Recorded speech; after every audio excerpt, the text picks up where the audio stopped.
ఐటీలో ఎంట్రీ కావాలా? Trainee software engineer గా అజా కోడింగ్ ట్యూటర్ లో 2 వీక్స్ ట్రయల్ పీరియడ్ లో వెంటనే చేరండి. ఈ మాట అన్నారు కాబట్టి అడుగుతున్నాను. చెప్పండి. అమ్మ బాగా మంచి పీక్లో ఉన్నారు. అమ్మ హీరో ఎంత సంపాదించిందో అంత సంపాదించింది. అవునండి. ఒక వైభోగం, ఒక వెలుగు వెలిగారు చెన్నైలో చెప్పాలంటే. ఆమె కోటలు కావచ్చు, ఆమె కార్లు కావచ్చు, ఆమె బంగ్లాలు కావచ్చు, ఆమె ప్రాపర్టీస్ కావచ్చు, ఎక్కడ ఏమున్నాయో కూడా తెలియదు గిరిజ గారికి అంత సంపాదించారు అని ఒక చెప్పాం కదా, వేరే లెవెల్ వెలుగు వెలిగారు. ఒక్కసారిగా గిరిజ గారు చనిపోయేటప్పుడు కనీసం తినటానికి తిండి లేదు, దీనమైన పరిస్థితిలో చనిపోయారు. ఒక బస్ స్టాండ్ లో చనిపోయారు. అది నేను చాలా మంది ఒక బస్ స్టాండ్ లో చనిపోయారు. చూసి కూడా నా ఫ్రెండ్స్ కూతురు చూసుకోలేక సంకన బట్టలు పెట్టుకొని చీరలు పెట్టుకొని బయటికి వెళ్ళిపోయి బస్ స్టాండ్ లో చనిపోయింది ఆమె. అంత ఘోరమైన పరిస్థితుల్లో గిరిజ గారు చనిపోయారు అన్నారు. అసలు దాంట్లో వాస్తవం ఎంతవరకు? లేదండి, అబద్ధాలు. ఎందుకంటే అమ్మగారు పోయింది వచ్చి north Boag road Mandira apartment లోనండి, మా own flat. Director B Gopal గారు అందులోనే ఉన్నారండి. డైరెక్టర్ మురళీమోహన్ రావు గారు అందులోనే ఉన్నారు. రాజ్కోటి మ్యూజిక్ డైరెక్టర్స్ ఉన్నారు కదండి, రాజు గారు మా నేబరు. ఆర్టిస్ట్ రంజిత గారు కూడా అప్పుడు నా నేబరు. వీళ్ళు ఎవరినైనా మీరు అడిగి చూడండి, వాళ్ళే చెప్తారు. వీళ్ళందరూ అదే బిల్డింగ్లో ఉన్నారు. డైరెక్టర్ మోహన్ గాంధీ గారు కూడా అక్కడే ఉండేవారు. మేము ఏ బ్లాక్లో ఉండేవాళ్ళం, వాళ్ళు సి బ్లాక్లో ఉన్నారు.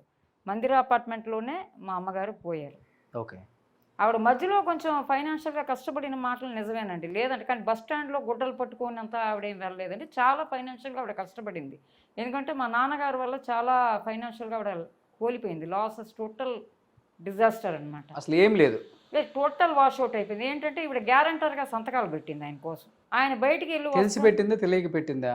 నమ్మి పెట్టింది. బిఏ చదువుకున్నారు కదా ఆమె. చదువుకున్నారు. ఆవిడ నమ్ముకొని పెట్టుకుంది, భర్తను నమ్ముకొని పెట్టుకుంది. ఆవిడ వచ్చి అరేంజ్డ్ మ్యారేజ్ అండి. సో ఆయన గారు ఏదో సినిమాలు తీశారు, ఆయన ఏదో డిస్ట్రిబ్యూటర్ అని చెప్పారంట. అరేంజ్డ్ మ్యారేజ్ అమ్మది? అవును, అమ్మగారిది అరేంజ్. Love marriage. ఒక సినిమా ఇండస్ట్రీకి సంబంధించిన వ్యక్తి కాదా ఆయన? సినిమా ఇండస్ట్రీకి సంబంధించిన వ్యక్తి, ఆయన డిస్ట్రిబ్యూటర్ అంట. ఆయన గురించి నాకు ఎక్కువ తెలియదండి. ఆవిడ పెళ్లి చేసుకుంది అరేంజ్డ్ మ్యారేజ్. ఆ లవ్ మ్యారేజ్ అనేది అబద్ధం అండి, అదంతా కాదు. ఆవిడ పెళ్లి చేసుకుంది. నేను ఒక 3 years ఉంటానండి. నాదేం పెద్ద ప్లెజెంట్ చైల్డ్హుడ్ కాదండి. ఆయన బాగా తాగేసి వచ్చి రోజు మా అమ్మగారిని కొట్టేవారు. ఒకసారి ఆయన కొట్టి ఇక్కడ 4 దగ్గర మొత్తం కట్ అయిపోయి 18 కుట్లు వేశారండి గిరిజ గారికి. ఇక్కడ నుంచి అక్కడ చిరిగిపోయి 18 కుట్లు వేశారు. అది నాకు గుర్తుంది. నేను బాగా చిన్న బిడ్డనండి అప్పుడు. డాడీని ఫస్ట్ ఫ్లోర్ పైకి వెళ్తే ఆయన బాగా తాగి ఉన్నారు. ఒక్క తన్నుదండి నన్ను ఆయన కాలుతో. సో ఫస్ట్ ఫ్లోర్ నుంచి నేను డొల్లుకుంటా కిందకు వచ్చేసాను. నాకు అది మాత్రం మెమరీ ఉంది. దాని తర్వాత నేను ఆయన దగ్గరికి వెళ్ళనండి. డైలీ తాగేసి వచ్చేవారు. వచ్చి డైనింగ్ టేబుల్ మీద అన్ని చికెన్లు అన్నీ వండి పెట్టాలి, అన్నీ కాలుతో తంతాడు ఆయన. ఈ డైలీ రోజు ఇదే. టైంకి రాడు. మా డ్రైవర్ ఏమో పని మానేస్తాననేవాడు. ఆయన ఫ్రెండ్స్ని వేసుకొని తాగి డైలీ ఆ కార్ నిండా వాంతులు. ఎవరు పని చేస్తారండి? అమ్మగారు చాలా మెంటలీ సఫర్ అయ్యారు. ఆయన ఏయో లోన్లు చేసి సినిమాలు తీస్తానని చెప్పి ఈవిడ గారు సంతకాలు పెట్టేసి బయటికి వెళ్ళి వస్తానని చెప్పి వెళ్ళిన మనిషి అండి ఆవిడ. ఆయన గారు మళ్ళీ రాలేదు ఆయన. దాంతో మా అమ్మని వదిలి వెళ్ళిపోయాడు. ఈవిడ అప్పుల్లో మునిగిపోయి అప్పులు తీర్చుకోలేక చాలా ప్రాపర్టీస్ పోయినాయి. అప్పటికి మమ్మీ యాక్ట్ చేయట్లా. మళ్ళీ ఆవిడ యాక్టింగ్ క్యారియర్కి వచ్చాక క్యారెక్టర్ రోల్స్ ఆవిడ చేసింది. దాని తర్వాత అది ఆర్థికంగా ఇబ్బందులు మళ్ళీ క్యారెక్టర్ రోల్స్ చేసింది. పెద్ద దెబ్బ అయిపోయింది మమ్మీకి. సో అంత పెద్ద కోట ఒక్కసారి వదిలి వచ్చేటప్పుడు అమ్మగారి ఫీలింగ్ ఏంటండి అసలుకి? నౌకర్లు, కార్లు, అసలు ఏంటి, అసలు ఎలాంటి వైభోగం చూసారు అమ్మ? మీరు ఎలాంటి ఇంట్లో ఉన్నారు అసలుకి? ఒక్క ప్రాపర్టీ కాదండి, నాకు తెలిసి ఒక 3-4 ప్రాపర్టీస్ పోయినాయి అండి. Not only 1 property. ఆవిడ చాలా పెద్ద దెబ్బతంది ఆవిడ ఫైనాన్షియల్గా. ఈ రోజు నుండి ఒక 500 కోట్లు ఉంటాయా? 500 కోట్లు ఉంటుంది, అంత పోవండి. మిగతా ప్రాపర్టీస్ లేదు, it won't go 500 crores. Lands కానీ లేదు, అంత పోవండి. ఒక 200 crores. అంత కూడా పోవండి. ఇక్కడ చెన్నైలో ఏమంటాం అంటే 2400 square feet 1 ground అంటాం. ఇప్పుడు ఒక 1 ground మనం ఆ ఏరియాస్లో ఇవాళ వచ్చి మేబీ సమ్ 15 crores ఎంతో ఉండొచ్చు. ఎన్ని గ్రౌండ్స్ ఉంటుంది అమ్మిల్లు? ఒకటి వచ్చి ఐ థింక్ 1.5 ground ఏమోనండి. ఇంకో ప్రాపర్టీ ఉండింది, మళ్ళీ ఇంకో 2 ప్రాపర్టీస్ ఉండింది. గుడివాడలో ఒక ప్రాపర్టీ ఉండింది. ఇవన్నీ మొత్తం పోయినాయి ఆవిడ. అసలు ఏం లేవు? లేదు, టోటల్ జీరో, మొత్తం జీరో. ఓకే. ఆవిడ నగలు, ఆవిడ ప్రాపర్టీలు అన్నీ అవుట్ అయిపోయి. అప్పుడు మరీ చిన్నపిల్లని నేను, నాకేమీ తెలీదు సరిగా. మీరు చిన్నపిల్లప్పటికీ మొత్తం వాష్ అవుట్, టోటల్ అవుట్. మరి ఏంటి తర్వాత ఆర్థికంగా?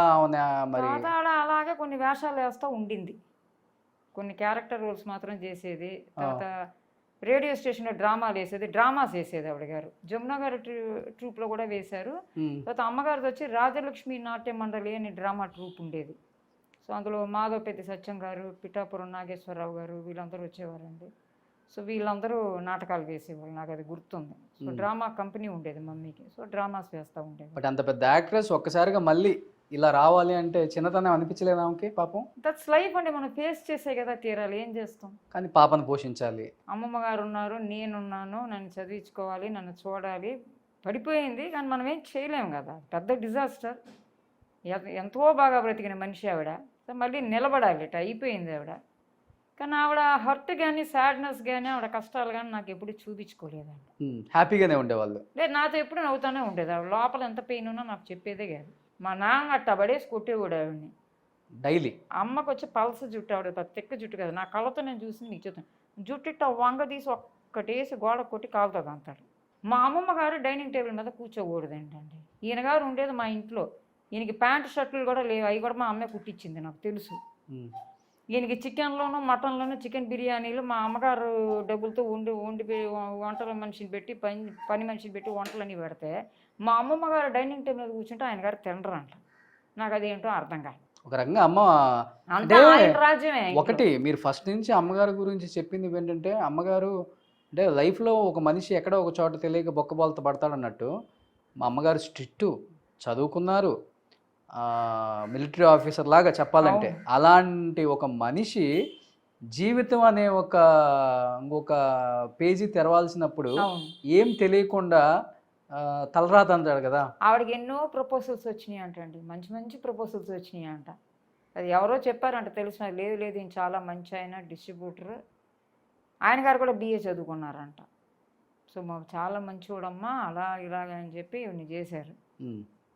సో ఈయన వచ్చింది అయింది కేవలం డబ్బు కోసమే అమ్మని చేసుకుంది కూడా. మొత్తం సర్వనాశనం చేసి డబ్బులు మాత్రమే కాదండి, ఒక హ్యూమానిటీ లేదు ఆయనకి. నేనే చిన్న బిడ్డ, నన్నే ఫస్ట్ ఫ్లోర్ నుంచి తన్ని కిందకు దోసేసాడని చెప్తున్నాను. నేను డొల్లుకుంటూ వచ్చాను, నాకు బాగా మెమరీలో ఉంది. కానీ ఎప్పుడు మీకు బాధ అనిపించలేదా? నాకు నచ్చలే. ఇప్పుడు చాలామంది పిల్లలను చూస్తూనే ఉన్నాం, మేము ఎలా ఉన్నాం వాళ్ళు ఎలా ఉన్నారు, ఎలాంటి గిరిజ కూతురు అని బయట సింపతి చూపించే వాళ్ళు ఉంటారు.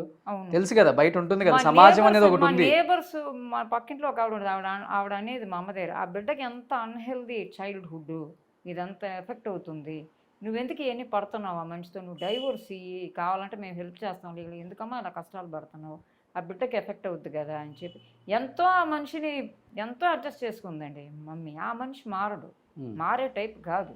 ఓకే, ఆయనది రూపాయి లేదు, ఫైనాన్షియలీ డిపెండెంట్ మా అమ్మ మీద.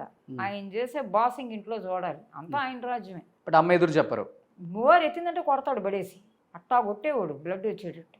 రోజు కొట్టడమే పని, ఇదే పని. పడ్డారు సంతోషమే లేదు ఆ ఇంట్లో, హ్యాపీనెస్సే లేదు. ఒకరోజు కూడా మా అమ్మని నవ్వుతాను నేను చూడాలి, రోజు ఏడిపోయి. బట్ పెళ్ళి అయిన తర్వాత సినిమాల్లో కూడా యాక్ట్ చేయలేదు కదా. ఆవిడ మానేసి, ఆవిడ ఏంటంటే హ్యాపీగా సెటిల్ అయిపోదాం, ఈ మనిషి మంచోడు అని ఆవిడ అనుకో, అదేలే ఏదో కోరిక, మనం సెటిల్ అవుదాం, బిడ్డను కనుక్కో మనం హ్యాపీగా సెటిల్ అవుతాం. ఇలాంటి ఒక మనిషి వస్తాడని ఆవిడ ఎక్స్పెక్ట్ చేయలేదు. కండి ఎవరు అనుకోరు కదండి, జీవితం పతనం అవ్వాలని ఎవరు మ్యారేజ్ చేసుకోరు కదా. అమ్మగారే కదా మంచి వాళ్ళకి వస్తారు, బాగుంటారు. చిన్న చిన్న ప్రాబ్లమ్స్ ఏ ఇంట్లో అయినా ఉంటాయి, లేకుండా ఉండవు. కానీ ఇలాగా దారుణం, ఇది రక్తాలు వచ్చేటట్టు కొట్టి కనబడిన తన్ని కిందకి దూసేసి మళ్ళీ రాలా. 3 years బేబీ ఎప్పుడు వదిలి వెళ్ళిపోయాడు ఇంట్లో, నాకు డీటెయిల్స్ కరెక్ట్గా తెలియదు. వెళ్ళిపోయాడు, అప్పుల్లో లేకపోతున్నారు, అప్పుల్లో ముంచి వెళ్ళిపోయాడు. మళ్ళీ రాలా, ఫోన్ చేయలే, ఏమీ లేదు. దాంతో కట్టు. దాని తర్వాత ఏమైందంటే 95లో మా అమ్మమ్మ ముందు పోయారండి, మందిర అపార్ట్మెంట్లోనే పోయారు. నేను చెప్పాను కదా ఇప్పుడు 6 monthsలో అమ్మగారు పోయారు. దీని తర్వాత కొన్ని మాసాల తర్వాత నాకు ఎవరో హైదరాబాద్ నుంచి ఎవరో ఫోన్ చేశారు. నా నంబర్ ఎలా దొరికిందో ఏమిటో తెలియదు. అమ్మ మీరు గిరిజ గారి పాపే కదా, అవును మీరు ఎవరండి అంటే ఏదో పేరు చెప్పారండి. చెప్పన్నారు, ఇలా ఆయన పోయారమ్మా మీరు వస్తారా అని అడిగారు. మీ నాన్నగారు. ఇప్పుడు నేను రావట్లేదండి. ఏమ్మా నువ్వు రావా అని. నేను రావట్లేదండి, ఆయన గురించి నాకు మీరు ఫోన్లు చెయ్యొద్దు, నాకు మాట్లాడటం ఇష్టం లేదు, నా లైఫ్ ఏదో నేను చూసుకుంటున్నాను, ఆయనకి నాకు సంబంధం లేదు, మీరు దయచేసి ఫోన్ పెట్టేయండి అని చెప్పాను. మళ్ళీ నాకు ఎవరు ఫోన్ చేయాలి అంటే ఎంత కాదనుకున్న కన్న తండ్రి కదా, ఎందుకు అంత మాట వచ్చిందంటే ఏదో ఉంటుంది కదా, బలమైన కారణం ఉంటుంది కదా. లేదండి, కంటే మాత్రం చాలదు కదా, తండ్రిలా బిహేవ్ చేయాలి కదా. చిన్న బిడ్డనే నువ్వు తాగేసి వచ్చి పైనుంచి నువ్వు కాలుతో తన్నేస్తావా? నువ్వేం ఎఫెక్షన్ చూపించావు నాకు, మా అమ్మకి ఏం ఎఫెక్షన్ చూపించావు, ఆవిడ జీవితాన్ని పతనం చేసి బారేసావు. నా కళ్ళ ముందే కదా నువ్వు బాటిల్ పెట్టి కొట్టి ఇవన్నీ చిట్లిపోయి 18 కుట్లు వేయించుకొచ్చింది మా అమ్మ. డైలీ కొట్టేదాను. ఎంత మెంటల్ హారాస్మెంట్, ఎంత మెంటల్ ఎగో అని. నేను ఒక చిన్న బేబీని, నాకెంత ఎఫెక్ట్ అయి ఉంటాను నేను సైకాలజికల్గా అవన్నీ చూస్తుంటే. మా అమ్మమ్మ ఎత్తుకెళ్ళిపోయేది నన్ను లోపలికి, ఈ అమ్మను కొట్టడం చూడకుండా. మా అమ్మమ్మని దోసేసి వచ్చి అక్కడ నుంచునేదాన్ని. నేను మరీ చిన్నపిల్లని కదా, మా అమ్మ నువ్వు కొడతావా, నేను ఫ్లవర్ వాజ్ చేతిలో తీసుకోనా కొట్టడానికి, నన్ను పడేసి కొట్టాడు. నేను మరీ చిన్న బేబీనప్పుడు. నాకు అప్పటి నుంచి నచ్చలు. ఆయన గురించి మాట్లాడటం కూడా నాకు ఇష్టం లేదు సార్. ఆయన గారి గురించి మాట్లాడటం కూడా నాకు ఇష్టం లేదు. ఇంట్లో నుంచి పారిపోయిన తర్వాత గప్పులందరూ అమ్మ మీద పడ్డారు. ఈవిడ మీద పడ్డారు. ఈవిడికి షూరిటీ సంతకం పెట్టారు కదా. ఈవిడికి ఇన్కమ్ లేదు, యాక్టింగ్ మానేసుకుంది. అందుకని మొత్తం ఒక ప్రాపర్టీ కాదు, చాలా ప్రాపర్టీలు మొత్తం అవుట్, టోటల్ గాన్. ఉండే ఇల్లు కూడా, ఉండే ఇల్లు వచ్చి తేనాపేట ఇల్లు. ఆ ఇంట్లో ఉన్నప్పుడే నేను పుట్టాను. అది కాక ఆవిడకి హెచ్డి రాజానగర్లో తేనాపేటలో ఒక ఇల్లు ఉండేది. మేము ఉండింది పోయిస్ రోడ్ సార్. దాని వెనక కూడా ఒక ప్రాపర్టీ ఉండింది, గుడివేడలో ప్రాపర్టీ ఉంది. మొత్తం అవుట్, వాష్ అవుట్. ఓకే. ఆవిడ జ్యువెల్స్ గిల్స్ అన్నీ పోయి, బంగారం కూడా అమ్మేసుకుంది, అన్నీ పోయి అమ్మాల్సి వచ్చింది. అలాంటి ఒక క్రిటికల్ పీరియడ్ అయిపోయింది ఆవిడ గారి కల్లో కూడా.